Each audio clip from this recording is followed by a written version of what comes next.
अमर सुहाग का फल देता है ये व्रत, वट सावित्री।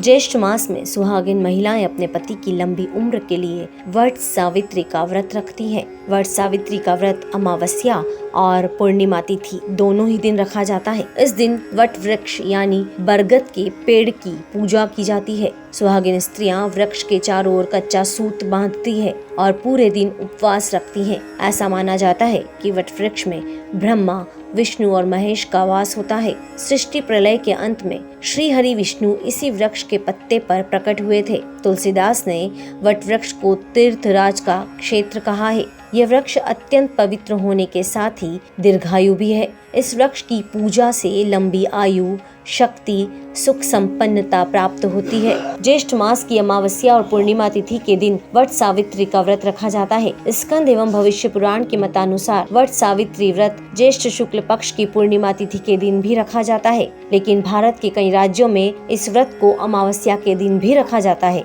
दोनों ही व्रत में सिर्फ तिथि का ही अंतर होता है, पूजा विधि समान होती है। इस बार हिंदू पंचांग के अनुसार अमावस्या तिथि का आरंभ 18 मई 2023 रात 9:42 पर होगा। तिथि का समापन 19 मई 2023 रात 9:22 पर होगा। ऐसे में वट सावित्री अमावस्या का व्रत 19 मई 2003 वार शुक्रवार के दिन रखा जाएगा। अमावस्या तिथि के दिन मुख्यतः बिहार, उत्तर प्रदेश, मध्य प्रदेश, पंजाब और हरियाणा में इस व्रत को रखा जाता है। जो सुहागिन महिलाएं पूर्णिमा तिथि का वट सावित्री का व्रत करती हैं, उनके लिए पूर्णिमा तिथि का आरंभ 3 जून 2023 सुबह 11:16 पर होगा। पूर्णिमा तिथि का समापन 4 जून 2023 सुबह 9:11 पर होगा। ऐसे में वट सावित्री पूर्णिमा का व्रत 3 जून 2023 वार शनिवार के दिन रखा जाएगा। वट सावित्री पूर्णिमा का व्रत विशेष तौर से महाराष्ट्र, गुजरात, राजस्थान और दक्षिण भारत के क्षेत्रों में प्रचलित है।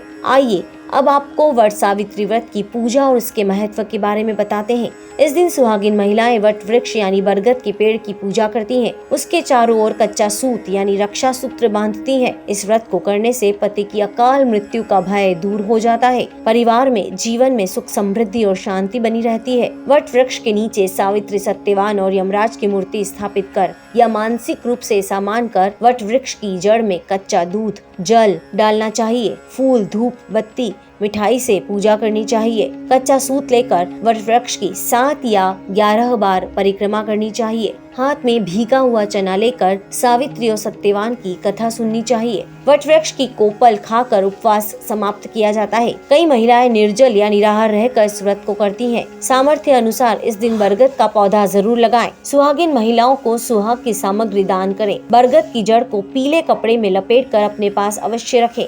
पौराणिक कथा के अनुसार धर्मात्मा राजा अश्वपति की तेजस्वी पुत्री सावित्री का विवाह सत्यवान नामक सुशील व्यक्ति से हुआ, किंतु वो अल्पायु था। निश्चित तिथि के अनुसार जब यमराज सत्यवान के प्राण लेने आए, तब सावित्री ने अपने दाम्पत्य जीवन की रक्षा के लिए अपनी सूझबूझ और चतुराई से यमराज से वरदान में अपने पति सत्यवान के प्राण वापस मांग लिए। तब से ही सुहागिन महिलाएं अपने पति की लंबी आयु के लिए सावित्री की ही तरह इस व्रत को करती हैं। इस दिन महिलाओं को पूर्ण 16 श्रृंगार करना चाहिए। अपने सामर्थ्य के अनुसार दान अवश्य देना चाहिए।